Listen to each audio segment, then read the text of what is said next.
হাট জিনেরা বসায়, আর ওই হাটে আমাদের যাওয়ার কোনো অধিকার নেই।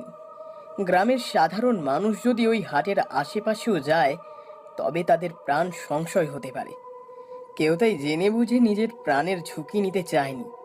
সবারই তো ঘর সংসার আছে, তাদের ক্ষতি হয়ে গেলে তখন কে দেখবে?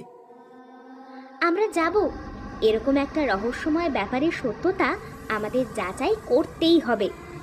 আদেও এরকম কোনো হাট বসে কিনা সেটাই তো এখনো অবধি কেউ যাচাই করে দেখেনি। হতেই তো পারে পুরো ব্যাপারটাই একটা গাঁজাখুরি গল্প। আমার কিন্তু তা মনে হয় না। তাহলে গ্রামের সবাই একই কথা বলতো না। ব্যাপারটা বেশ বিপজ্জনক হতে পারে।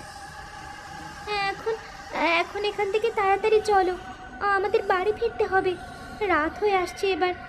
আর তোদের এই জিনেদের গল্প করা বন্ধ করতো। কিছু থাক বা না থাক, আমাদের অত শত জেনে কাজ নেই কোনো। সামনে কলেজের পরীক্ষা আছে,